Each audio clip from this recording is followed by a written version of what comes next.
بسم اللہ الرحمن الرحیم نحمده ونصلی علی رسولہ الکریم اما بعد۔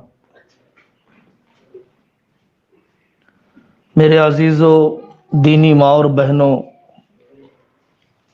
سب سے پہلی بات کرتے ہوئے، بات سناتے ہوئے،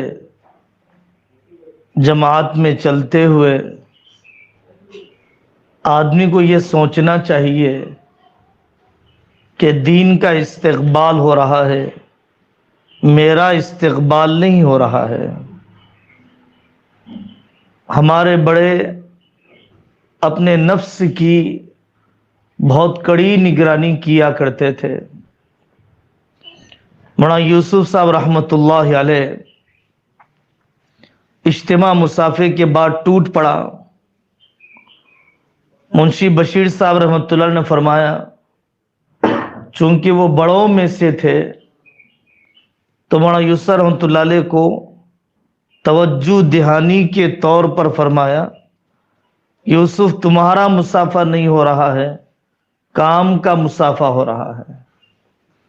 مولانا یوسف رحمۃ اللہ علیہ بھی قابل احترام آدمی ہیں، عالم دین ہے، ایک مجدد وقت کے بیٹے ہیں، باصلاحیت ہے، محدث ہے، لیکن اس کے باوجود بھی اپنے نفس کو بگڑنے سے بچانے کے لیے وہ اپنے دل کو یہ سمجھایا کرتے تھے۔ موجودہ دارالعلوم دیوبند کے محتمم مفتی ابو القاسم صاحب دامت برکاتہم آسام کے علاقے میں سفر پر گئے۔ ہر گاؤں میں راستے کے دائیں بائیں لوگ روایتی استقبال کے لیے وہاں کی چادریں شال لیے ہوئے استقبال میں کھڑے ہو گئے۔ جہاں گاڑی رکتی لوگ چادریں شال پوشیاں کیا کرتے۔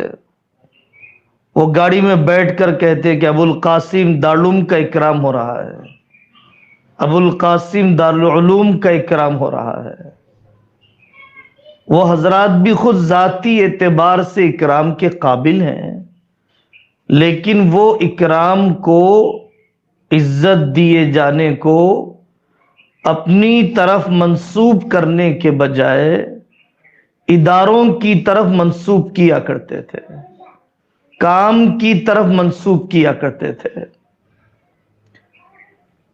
الیاس صاحب رحمۃ اللہ علیہ سے لوگوں نے کہا، دینی دعوت میں لکھا ہے، حضرت لوگ کہتے ہیں کہ آپ دعوت کے مجدد ہیں، تو مولانا الیاس صاحب رحمۃ اللہ علیہ نے فرمایا، میں مجدد نہیں ہوں، میری جماعت مجدد ہے۔ میں مجدد نہیں ہوں، میری جماعت مجدد ہے۔ ایک مرتبہ حضرت مولانا خلیل الرحمن سجاد صاحب نعمانی دامت برکاتہم ایک دعوتی سفر میں ایک علاقے میں گئے۔ لوگوں نے کہا کہ حضرت آپ اتنے بڑے عالم ہیں، آپ جماعت میں چل رہے ہیں؟ تو انہوں نے انکسار اور تواضع کے طور پر فرمایا، ہاں بھائی، تعجب مجھے بھی ہے کہ مجھ جیسا چھوٹا آدمی اتنا بڑا کام کیسے کر رہا ہے۔ ان ساری بزرگوں کی باتیں سنانے کا مقصود یہ ہے کہ کام میں چلتے چلتے دعوت کے بجائے کہیں دعوے کا مزاج نہ بن جائے، بجائے اللہ سے جوڑنے کے، اللہ کی بڑائی کے، اپنے سے جوڑنے، اپنی بڑائی کا خیال ہمیں تباہ کر دے گا۔ دوسری بات میرے بزرگوں، آدمی قربانی دے کے نکلتا ہے، بہت قربانی دیتا ہے اس زمانے کے اعتبار سے، لیکن صرف گھر چھوڑنے سے تربیت نہیں ہوتی، منمانی چھوڑنے سے تربیت ہوتی ہے، دن پورا کرنے سے تربیت نہیں ہوتی، اعمال پورا کرنے سے تربیت ہوتی ہے۔ اعمال پورا کرنے کی فکر کرے، صرف دن پورا کرنے کی فکر نہ کرے۔ 40 دن ہو گئے، 4 مہینے ہو گئے، 5 مہینے ہو گئے، 2 مہینے ہو گئے، دن پورا کرنے کی فکر ہے، اعمال پورا کرنے کی فکر نہیں ہے۔ کوئی بھی سمجھدار مریض دوا پورا کرنے کی فکر نہیں کرتا، اپنی بیماری کو ختم کرنے کی فکر کرتا ہے۔ کورس دیا گیا تھا 2 مہینے آپ یہ دوائی کھائیے، کیلشیم کی ہڈیوں کی کمزوری ختم ہو جائے گی۔ آپ 3 مہینے یہ دوائی کھائیے، آپ کا کولیسٹرول کنٹرول ہو جائے گا۔ یہ ٹیبلٹ ہمیشہ کھائیے، آپ کا بی پی قابو میں رہے گا۔ آدمی کی نگاہ دوا سے زیادہ نتیجے پر رہتی ہے۔ ڈاکٹر صاحب دوائی کھا رہا ہوں، بی پی کنٹرول نہیں ہوئی، دوائی کھا رہا ہوں لیکن آنکھوں کا اندھیرا، شوگر کے اثرات ختم نہیں ہوئے، چلے پر چلے میں جا رہا ہوں، غصہ قابو میں نہیں آیا امیر صاحب، 40 دن پورے کر لیے لیکن اپنی ساس سے رویہ درست نہیں ہوا، 2 مہینے پورے کر لیے، بہو سے تعلق محبت والا نہیں ہوا، اولاد کو غصے میں جیسے پیٹتی تھی ویسے ہی پیٹنے کا رویہ اب بھی میرا باقی ہے۔ تو یہ اس آدمی کی مثال ہے کہ جس کی نگاہ دوائی کا کورس پورا کرنے پر تو ہے لیکن اپنے اندر تبدیلی لانے پر نہیں ہے، کورس پورا کرنے پر ہے، کورس کا مقصد حاصل کرنے پر نہیں ہے، کورس پورا کرنے پر ہے، اپنے اندر کورس کے ذریعے سے جو تبدیلی پیدا کرنا مقصود ہے وہ تبدیلی پر اس کی توجہ نہیں ہے۔ میری دوسری بات کا خلاصہ یہی ہے کہ آدمی اپنے دن بھی پورا کرے، کام بھی پورا کرے، کورس بھی پورا کرے، کورس کے ذریعے سے جو روحانیت اور تبدیلی چاہی جا رہی ہے وہ تبدیلی بھی ہمارے اندر آ رہے ہیں۔ تیسری بات میرے بزرگوں، چونکہ ذمہ دار خواتین ہیں اور کام سے جڑی ہوئی بہنیں ہیں، ہمارے ملک کے اندر مولانا الیاس صاحب رحمۃ اللہ علیہ کا مشہور ملفوظ ہے، میں چاہتا ہوں کہ تعلیم تھانوی کی ہو، طریقہ میرا ہو، تعلیم حضرت تھانوی کی ہو اور طریقہ میرا ہو۔ حضرت مولانا الیاس صاحب رحمۃ اللہ علیہ کے ذریعے سے یہ طریقہ محنت اللہ نے پوری دنیا میں چلایا، اور حضرت تھانوی رحمۃ اللہ علیہ کے ذریعے سے 800 سے زائد کتابیں لکھوا کر دین کے مختلف شعبوں کی تجدید کروائی ہے۔ حضرت تھانوی رحمۃ اللہ علیہ کی ایک کتاب بہشتی زیور ہے، جیسے فضائل اعمال پڑھی جاتی ہے، اس سے پہلے، اس کے ساتھ، اس کے بعد پورے ہمارے ان ملکوں میں، ہندوستان، پاکستان، بنگلہ دیش، اردو والے طبقے میں بہشتی زیور پڑھی جاتی تھی، پڑھی جانی چاہیے۔ بہشتی زیور کا مواد ہم بہنوں اور ماؤں کے لیے ضرورت کا پورا مواد ہے۔ حضرت شاہ جمال الرحمن صاحب فرماتے ہیں، تجربہ یہ ہے کہ روزمرہ کی زندگی کی فقہی مسائل میں جو چیز ٹٹولی جائے، ورق گردانی کی جائے، صفحے الٹائے جائیں، بہشتی زیور میں جواب مل جائے گا۔ بہشتی زیور میں عورتوں کی ضرورت کا مسئلہ مل جائے گا۔ آج کل حضرت مولانا سعد صاحب دامت برکاتہم روزانہ فرماتے ہیں کہ علماء کی تفسیر کے حلقے میں بیٹھو اور علماء سے مسجد کے لیے مسائل کے حلقے قائم کرنے کے لیے وقت مانگو۔ پہلا حصہ بہشتی زیور کا نیک بیویوں کے قصے اور بدکار بیویوں کے قصے، دوسرا حصہ بہشتی زیور کا عقیدے، طہارت، نماز، روزہ، زکوٰۃ، حج کے مسائل، اور پھر بعد کے حصوں میں نکاح و طلاق کے مسائل، نظر اور منت کے مسائل، عورتوں میں اصل عیب والی چیزیں کون سی ہے، خوبیوں والی عادت کون سی ہے، اولاد کی پرورش میں کن چیزوں کا لحاظ کیا جانا چاہیے۔ ایک ایک جملہ تجربات کا سمندر ہے، ایک ایک جملہ تجربات کا سمندر ہے۔ اللہ کی توفیق سے بہت کچھ اس موضوع پر پڑھنے کا موقع ملا، لیکن جو روحانیت، نورانیت اور گہرائی حضرت تھانوی رحمۃ اللہ علیہ کی نگرانی میں لکھوائی جانے والی کتاب بہشتی زیور میں محسوس ہوئی، کسی اور کتاب میں محسوس نہیں ہوئی۔ تو ہمارے عقیدے مضبوط ہونے چاہیے۔ حضرت خلیفہ مہدی کون ہے؟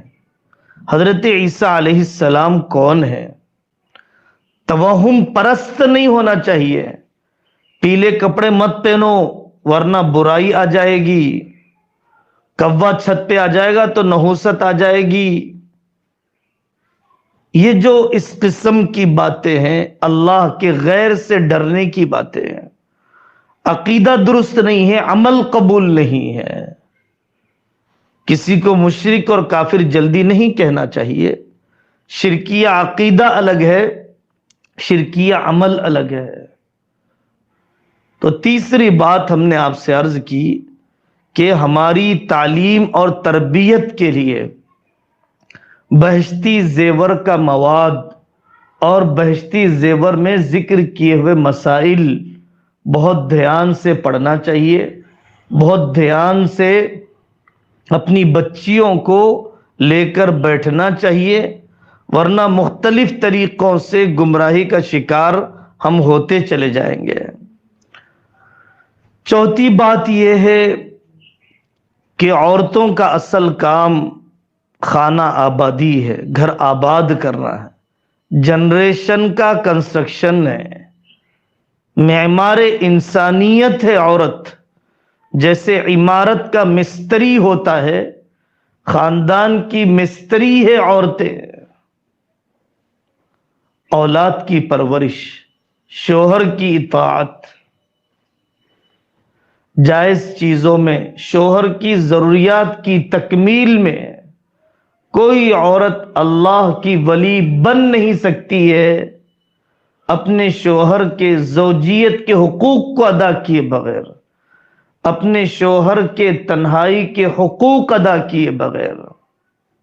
تہجد ہو رہی ہے، اشراق ناغہ نہیں ہوتی ہے، اوابین اہتمام سے ہے، گھنٹوں مصلی پر بیٹھی رہتی ہیں، لیکن اپنے شوہر کی طرف جیسی توجہ دی جانی چاہیے ویسی توجہ نہیں دی جاتی ہے، تو یہ اللہ کی نیک بندیوں میں سے کبھی نہیں بن سکتی۔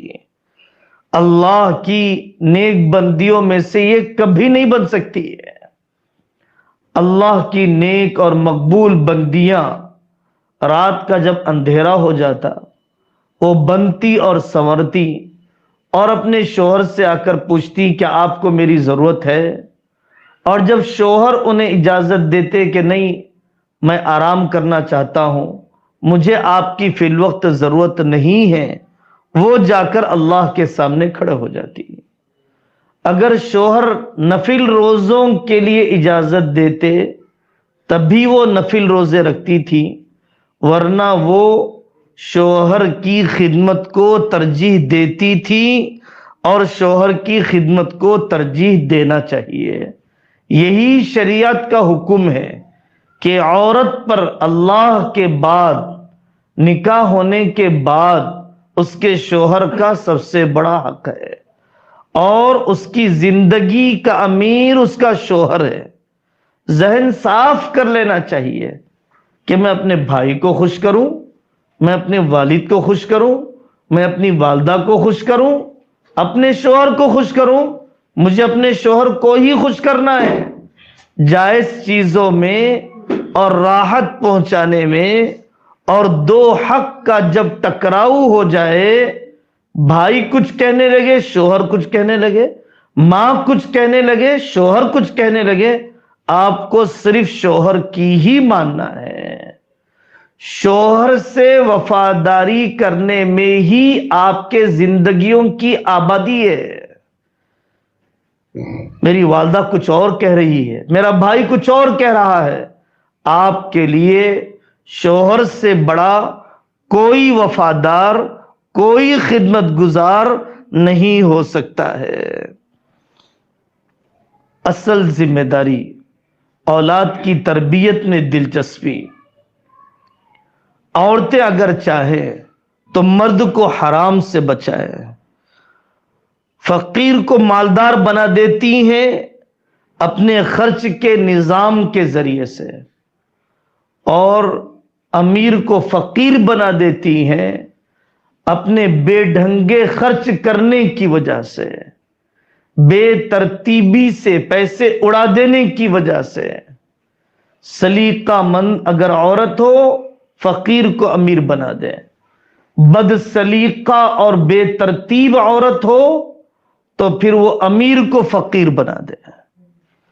ہمیں سیکھنا چاہیے، یہ واقعہ سکھلاتا ہے جو حضرت ابراہیم علیہ السلام نے اپنی بہو سے پوچھا تمہارے شوہر کیسے ہیں؟ بہو نے کہا خیال ہی نہیں رکھتے، راحت ہی نہیں پہنچاتے۔ حضرت ابراہیم علیہ السلام نے اس خاتون کی ناشکری کو دیکھا اور یہ فرمایا تھا کہ اپنے گھر کی چوکھٹ کو بدل لے۔ اور دوسری بیوی نے کہا اللہ نے لاکھوں لوگوں سے اچھا رکھا ہے، بہت راحت دی ہے، میرے شوہر بڑا خیال رکھتے ہیں۔ شکر کے جذبات کا اظہار کیا۔ حضرت ابراہیم علیہ السلام نے فرمایا میرا بچہ آ جائے تو کہنا گھر کی چوکھٹ باقی رکھے۔ تو اس لیے میری دینی بہنوں، ہماری حقیقی ذمہ داریاں بار بار چلے میں نکلنا نہیں ہے، گھریلو ذمہ داری سے راہ فرار اختیار کرنے کے لیے، بچوں کی الجھن سے جی بچانے کے لیے، جی چرانے کے لیے، ساس اور نند کے جھگڑوں سے نجات پانے کے لیے بار بار جماعت میں لے جانا یہ اصل نہیں ہے۔ جماعت میں بار بار لے جایا جا رہا ہے معاشرت میں خوبصورتی لانے کے لیے، رہن سہن میں بہتری لانے کے لیے، تعلقات کا حق ادا کرنے میں ایک مثال اور آئیڈیل قائم کرنے کے لیے۔ آپ اپنی ننند کے ساتھ کیسے رہتی ہیں؟ آپ اپنی جٹھانی کے ساتھ کیسے رہتی ہیں؟ آپ اپنی ساس کے ساتھ کیسی رہتی ہیں؟ آپ کی زبان اپنے پڑوسن سے کیسی چلتی ہے؟ آپ نے اپنی ساس سے کہا امی آپ نے کیا بہترین بیٹا دیا ہے، کیا بہترین تربیت کی ہے، امی آپ راتوں میں کیسے جاگے ہوں گے، واقعی آپ نے کیا دعائیں کی ہوگی، امی آپ اپنی بچے کی تربیت کیسے کرتی تھیں۔ اگر یہ بات کوئی بہو اپنی ساس سے کرنے لگ جائے دل میں جگہ بن جائے، اگر کوئی دیورانی جٹھانی سے کہنے لگ جائے کہ بھابھی آپ نے بہت خدمت کی ہے، بہت سالوں سے آپ نے ساس صاحبہ کو اور سسر صاحب کو آپ نے بہت راحت پہنچائی ہے، اب مجھے اللہ نے موقع دیا ہے، میں کوشش کروں گی کہ میں ان کے مزاج کے مطابق ان کو راحت پہنچاؤں۔ یہ ایک بول ہے جو سارے بگاڑ کو ختم کر دے گا، سارے بگاڑ کو ختم کر دے گا۔ ہم جماعت میں نکلے، ہم نے مشورہ کرنا سیکھا، یہاں پر مردوں نے مشورہ کیا، پرچی بھیج دی، آپ نے اس مشورے پر عمل کر لیا۔ یہ دعوت و تبلیغ کے ذریعے سے آپ کو مشورہ کرنا اور اطاعت کرنا سکھلایا جا رہا ہے۔ آپ گھریلو اور بازاری مسائل سے زیادہ واقف نہیں ہوتے ہیں، اس لیے آپ مردوں کی اطاعت کریں، زیادہ دخیل نہ بنیں، زیادہ دباؤ نہ ڈالیں۔ مشورہ کرنا سیکھ لیا، اب گھر گئے، اپنی بہوؤں کو بٹھایا، بیٹا کل عید کا دن ہے، آپ لوگوں کی کیا رائے ہے، کیا پکانا چاہیے، کون کیا پکائیں گے، کون برتن دھوئے گا، کون چاول پکائے گا، کون چولہا جلائے گا۔ یہ کہنے کو تو چھوٹی چیزیں ہیں، لیکن دلوں کے دراڑ کو ختم کر دیتی ہیں، گھروں کے فساد کو ختم کر دیتی ہے۔ امام محمد رحمۃ اللہ نے روایت نقل کی کہ حضرت رسول اللہ صلی اللہ علیہ وسلم اپنی گھر کی عورتوں سے مشورہ کرتے تھے سالن کے بارے میں، یہ روایت موجود ہے، سالن کے بارے میں اپنے گھر کی عورتوں سے مشورہ کرتے تھے۔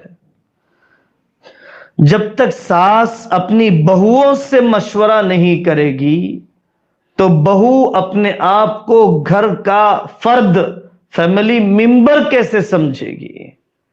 اور جب تک کوئی آدمی کسی مکان کو، کسی سسرال کو اپنا گھر نہیں سمجھتا ہے، اس وقت تک اس کا دل اپنے سسرال میں نہیں لگتا ہے۔ تو اس کو چاہیے کہ سسرال کو اپنا اصلی گھر سمجھے، اور ساس کو چاہیے کہ اس کو مشورے میں شریک کرے۔ نئے مکان کی تعمیر ہو رہی ہے، والد صاحب اپنے بچوں کو بٹھائیں، انتقال ہو گیا کسی کا گھر میں، بیماریاں آ گئی خاندان میں، کوئی تقریب کرنا ہے برادری میں، بیٹھ کے مشورہ کریں، بتاؤ بیٹے اس کام کو کیسے انجام دیا جائے۔ پہلے علماء سے مشورہ پوچھ لو کہ جوائنٹ کاروبار کو کیسے لے کر چلنا چاہیے۔ رشتہ اپنی جگہ پر، معاملہ اپنی جگہ پر، خون میرا ایک ہی ہے، ہمارے دلوں میں پیسوں کی محبت نہیں ہے۔ معاملہ صاف ہوگا تو خون بھی ایک رہے گا، دل بھی ایک رہیں گے۔ اگر معاملات صاف نہیں رہیں گے تو خون کے رشتے ایک دوسرے کے خون کے پیاسے ہو جائیں گے۔ اگر معاملات صاف نہیں رہیں گے تو خون کے رشتے ایک دوسرے کے خون کے پیاسے بن جائیں گے۔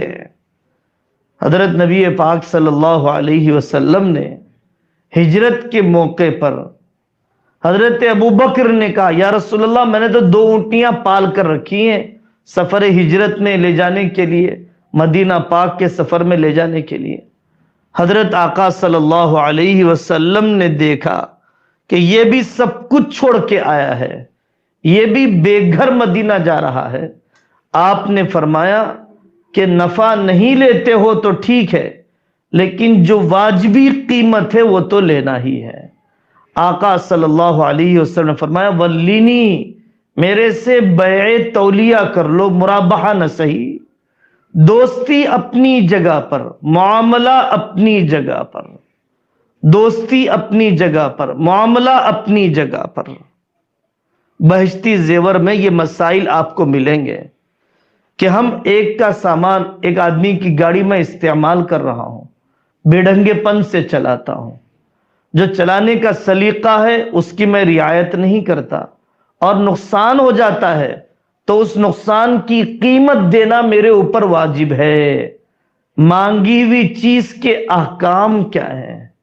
چھوٹے بچے کو جو گفٹ دیا گیا ہم اس کو استعمال نہیں کر سکتے ہیں، چھوٹا بچہ ہی اس کا مالک ہوتا ہے، اسی پر خرچ کر دیجئے، آپ استعمال نہ کیجئے۔ قسم کھانے کے کیا احکام ہیں، منت کے کیا احکام ہیں، تقسیم میراث کے کیا احکام ہیں۔ آدمی 2 جگہ پر اس کا ہندو ہونا کھل کر سامنے آ جاتا ہے، ساری مسلمانی 2 جگہ پر ختم ہو جاتی ہے، سارے تہجد، سارے چلے، سارے 4 مہینے، اندرون بیرون، مدرسے، مسجدیں، امامت اور تدریس، سب جگہ سب چیزیں دھری رہ جاتی ہیں 2 جگہوں پر۔ جب شادی کا موقع آتا ہے، جب تقسیم جائیداد کا موقع آتا ہے مرنے کے بعد، دو جگہ پر دینداری کا پورا اندازہ ہو جاتا ہے۔ مختلف قسم کی رسموں کا دباؤ، اتنی جلدی کیا ہے جائیداد کی تقسیم کرنے کے لیے؟ اتنی جلدی کیا پڑی ہے؟ ابھی تو ابا کا انتقال بھی نہیں ہوا، تمہیں تقسیم کی پڑی ہے؟ نہیں میرے بھائی، شریعت کی احکام ہیں، میراث کے احکام ہیں، بٹوارے کے احکام ہیں۔ ذمہ دار کے مرنے کے بعد ماں کا خرچ، بہنوں کا خرچ کون سنبھالے، اس کے احکام ہیں۔ باب النفقات اس کے احکام ہیں۔ بیٹا یہ آپ کی بیوی ہے، اس کو خرچ کے لیے الگ پیسے دیا کرو۔ اس کا حق ہے کہ بیوی کو اس کے ذاتی خرچ کے لیے گھریلو خرچ کے علاوہ اس کو دیا کرو۔ حضرت آقا صلی اللہ علیہ وسلم نے فرمایا ابدأ بمن تعول، جو تمہارے ماتحت ہیں ان پر پہلے خرچ کرو۔ ایک حدیث میں ہے آقا صلی اللہ علیہ وسلم سے جب ایک شخص نے پوچھا کہ میرے حسن سلوک کا سب سے زیادہ مستحق کون ہے، 3 مرتبہ آقا نے فرمایا تمہاری ماں، تمہاری ماں، تمہاری ماں، پھر اس کے بعد فرمایا تمہارے والد، اس کے بعد آقا نے فرمایا جن کے اخراجات تمہارے سے متعلق ہیں، پھر اس کے بعد تمہیں اختیار ہے کہ تم جہاں مناسب سمجھتے ہو وہاں پر اپنے پیسے کو لگاؤ۔ خرچ کرنے کی ترتیب شریعت نے بتلائی ہے، اس کو باب النفقات کہا جاتا ہے، اس کو باب النفقات کہا جاتا ہے۔ میراث کی تقسیم میں جتنی دیری ہوگی اتنی نیتیں بگڑتی جائیں گی، اتنی زمین کی قیمتیں بڑھتی جائیں گی۔ پھر اس کے بعد کسی اور کا انتقال ہوگا تو پھر چچا بھتیجوں کے جھگڑے اور تیز ہوتے چلے جائیں گے۔ اس وجہ سے میراث کے مسائل، شادی کے مسائل، شادی کے موقع پر اگر ہم سادگی پر آ جائے، سنت طریقے پر آ جائیں تو کوئی بیاج کی ضرورت نہیں ہے۔ جب آپ لڑکی والے ہیں تب بات مت کیجئے، جب آپ لڑکے والے ہیں تب آپ سادگی کی بات کر کے بتائیے اور کہیے کہ میں لڑکے کی ماں ہوں، میری زندگی کی خواہش یہی تھی کہ لڑکی والوں سے ہم کوئی رتی برابر نہ لیں، میں شادی کی سنت کا بھی اہتمام کروں گی، کامیاب ساز بننے کی سنت کا بھی اہتمام کروں گی۔ ایسا نہ ہو کہ صرف سنت سادگی میں رہ جائے، بہوؤں کے ساتھ سمدن کے ساتھ برتاؤ میں جو اخلاق رہنا چاہیے وہ اخلاق نہ رہے تو پورا دین نہیں آیا۔ شادی کا پورا دین یہ ہے کہ آپ کے سمدن سے تعلقات اچھے ہوں۔ قرآن نے کہا یا ایھا الناس اتقوا ربکم الذی خلقکم من نفس واحدہ، یہ سمداوا الگ خاندان نہیں ہے، یہ لڑکا یا یہ لڑکی الگ خاندان نہیں ہے، تم ایک ہی آدم ایک ہی حوا سے ہو۔ وجعل بینکم نسبا وصہرا، ہم نے تمہیں سسرالی اور نسب کا رشتہ دیا ہے، تم دونوں ایک خاندان ہی ہو۔ آدمی کسی کو اپنا سمجھتا ہے تو اس کے عیبوں کو بھی ہنر سمجھتا ہے، اور جب کسی کو اپنا نہیں سمجھتا تو اس کے ہنر بھی عیب نظر آتے ہیں، اس کی خوبیاں بھی خامیاں نظر آتی ہیں۔ ہمیں سکھلایا گیا کہ یہ سوچو کہ ہم دونوں ایک ہی خاندان ہیں، ہم دونوں ایک ہی خاندان ہیں۔ معاشرت کی سنت ہے کہ آپ اولاد میں برابری کیجئے، بیٹیوں میں برابری کیجئے، بہوؤں میں برابری کیجئے، پوتروں میں برابری کیجئے، نواسوں میں برابری کیجئے۔ حدیث پاک ہے اعدلوا بین اولادکم، اولاد میں برابری کرو، جیسے تم چاہتے ہو کہ بڑھاپے میں وہ تمہاری برابر خدمت کریں۔ ایک بیٹے کے ساتھ الگ برتاؤ، دوسرے بیٹے کے ساتھ الگ برتاؤ، ایک پوترے کے ساتھ الگ، ایک بہو کے ساتھ الگ، ایک داماد کے ساتھ الگ، ایک داماد کے ساتھ الگ، یہ دلوں میں دراڑیں پیدا کرتا ہے۔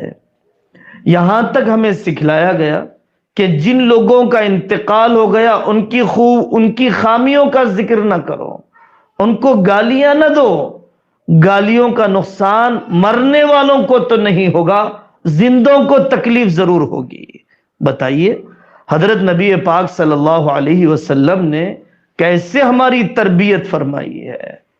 یہ میری ان ساری باتوں کا خلاصہ یہ ہے کہ ہمیں بار بار نکالنے جمع کرنے کا مقصد یہ ہے کہ ہماری گھریلو زندگی محبتوں والی ہو جائے، گھر جنت کے نمونے بن جائیں۔ خوب یاد رکھیے، اینٹ جڑنے سے گھر نہیں جڑتے ہیں، دل جڑنے سے گھر جڑتے ہیں۔ خوب یاد رکھیے، برتنوں کے سجانے، فانوس اور قمقمے کے لگانے سے روشنیاں نہیں آتی ہیں، دلوں سے بدگمانیاں دھونے سے روشنیاں آتی ہیں۔ اور آخری بات یہ ہے کہ تبلیغ محبت دینے کا نام ہے۔ آدمی محبت بانٹے، زبان زوری نہیں، لفاظی نہیں، محبت بانٹے۔ ہم میں محبت کرنا سیکھنا ہے۔ حرام محبتیں تو دنیا بہت جانتی ہیں۔ محبت کا لفظ بھی اتنا بدنام ہو گیا کہ لوگ حرام محبت میں تو کہیں گے میں آپ سے محبت کرتا ہوں، لیکن بیوی کو کہنے کے لیے شرم کریں گے، بیٹی کو کہنے کے لیے حیا آئے گی، بیٹے کو کہنے کے لیے حیا آئے گی، بیٹا مجھے آپ سے محبت ہے، بیٹی مجھے آپ سے محبت ہے۔ شوہر سے محبت ہے کہنے کو شرم آئے گی۔ جو حلال محبتیں ہیں وہ کہنے کی ہمت نہیں ہے، جو حرام محبتیں ہیں اس کا رواج ہے بہت۔ محبت کیسے کی جاتی ہے؟ پیسے نہیں لگیں گے۔ محبت کرنے کے لیے پیسے نہیں لگتے ہیں، جیب ہلکی نہیں ہوتی ہے۔ محبت کرنے کے لیے حضرت نبی پاک صلی اللہ علیہ وسلم نے فرمایا اللہ کے لیے محبت کرے، اللہ کے لیے دوری اختیار کرے، اللہ کے لیے خرچ کرے، اللہ کے لیے نہ کرے، اس کا ایمان مکمل ہو گیا۔ آپ چہلم کا کھانا مت کھلائیے، دہم کا مت کھلائیے، سوم کا مت کھلائیے، اور چلا چھٹی کا مت کھلائیے۔ جب میرے گھر میں جنازہ اٹھے تو دالچا چاول بھیج دیجئے۔ سنت طریقہ ہے جس کے گھر میں جنازہ اٹھے کہ وہاں کھانا بھیجا جائے، یہ سنت ہے۔ وہاں جا کر کھانا کھایا جائے، انسانیت سے گری ہوئی حرکت ہے۔ میری والدہ کا انتقال ہو گیا، پڑوسن عورت آئی نہلا کر گئی، یہ میرے دل میں جگہ بنانے کا طریقہ ہے، یہ دل میں جگہ بنانے کا طریقہ ہے۔ اور حضرت رسول اللہ صلی اللہ علیہ وسلم کی حدیث ہے کہ جو کسی کا جنازہ نہلائے، کمی بیشی چھپائے، نہلانے والے کے 40 کبیرہ گناہ معاف ہو جاتے ہیں۔ پکی حدیث ہے۔ جنازہ نہلانا سیکھنے کے لیے کوئی بڑی کلاس کی ضرورت نہیں ہے، کوئی باریک معلومات کی ضرورت نہیں ہے۔ آپ نے ایک بہن کا جنازہ نہلایا، پورے خاندان کا دل جیت لیا۔ آپ نے ایک دوست کا جنازہ نہلایا، پوری بستی کے جوانوں کا دل جیت لیا۔ محبت اور دل جیتنے کا ایک طریقہ ہے عیادت کرنا۔ بیماری میں جائیے۔ شادی میں لفافے دینے والے بہت ملتے ہیں، لیکن بیماری میں 2 پھلکے دینے والے نہیں ملتے ہیں۔ شادی میں مصافحے کے لیے آنے والے بہت ملتے ہیں، بیماری میں عیادت کی دعا پڑھنے والے نہیں ملتے ہیں۔ شادیوں میں آنے والے 1200 کی تعداد میں ہیں، بیماری میں آنے والے 110 کی تعداد میں بھی نہیں ہیں۔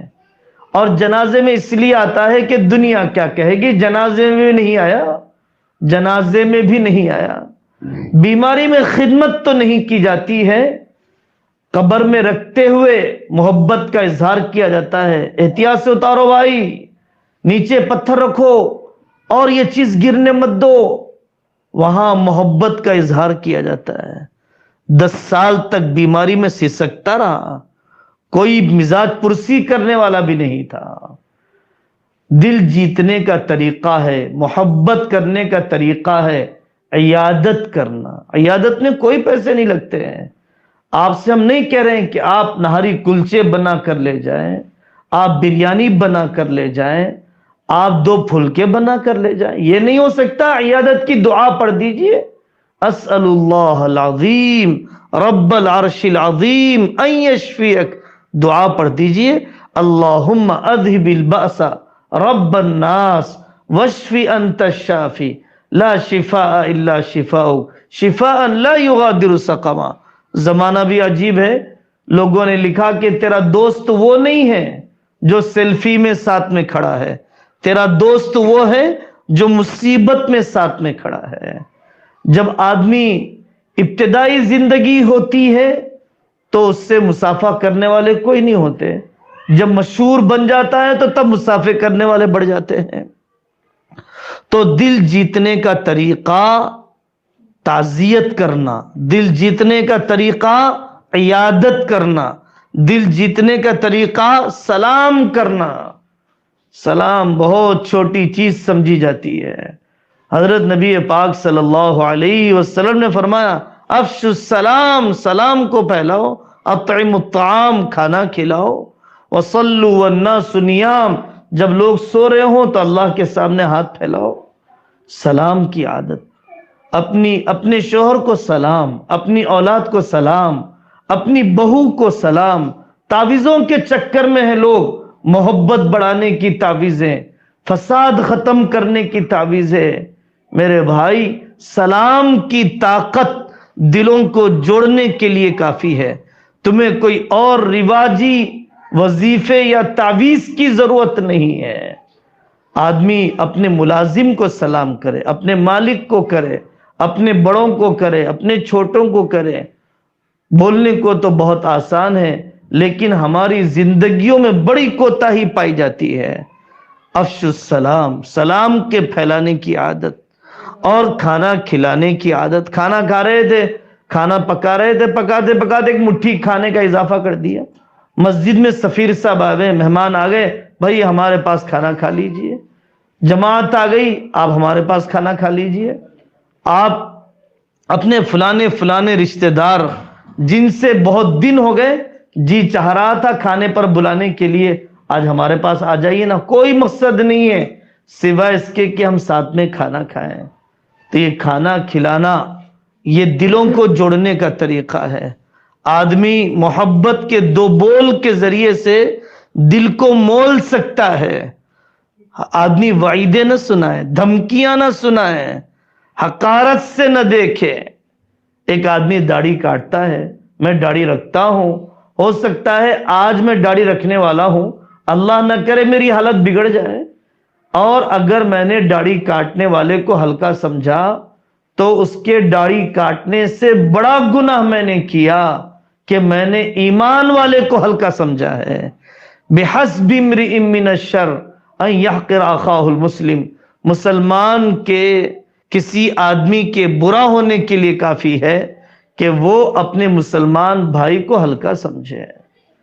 اب یہ سوال پیدا ہوتا ہے، آخری بات، میں نے نماز پڑھا ہے، انہوں نے نماز نہیں پڑھا ہے، میں برقع پہنتی ہوں، یہ برقع نہیں پہنتی ہے، میں قرآن جانتی ہوں، یہ قرآن نہیں جانتی ہے، اس کے باوجود میں اس کو اپنے سے بہتر کیسے سمجھوں؟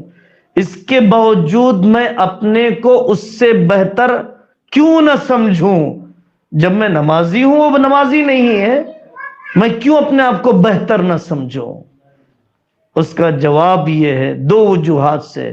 آپ کو پتہ نہیں ہے کہ آپ کی نماز مقبول ہے یا مردود ہے، اور جب تک آپ کو مقبولیت کا علم نہیں ہوگا آپ اپنے آپ کو اچھا نہیں سمجھ سکتے ہیں۔ اور دوسری بات، آپ کا خاتمہ نماز پر ہوگا یا بے نمازی پن پر ہوگا، آپ کی موت پردے پر ہوگی یا بے پردگی پر ہوگی۔ کیسے کیسے ایسے ویسے ہو گئے، ایسے ویسے کیسے کیسے ہو گئے، کیسے کیسے صحابہ کے واقعات، اولیاء کے واقعات۔ اللہ کی ناراضگی آ گئی، اللہ تعالی نے ایمان کی مایا چھین لی، اللہ کو ناراض کر دیا، علم چھین لیا اللہ نے، تو چونکہ ہم اپنے مقبول ہونے کو نہیں جانتے، چونکہ ہم اپنے ایمان پر موت کو نہیں جانتے، اس لیے ہم نیکی کر کے بھی نیکی نہیں کرنے والے سے اپنے آپ کو بہتر نہیں سمجھ سکتے، شکر کر سکتے ہیں۔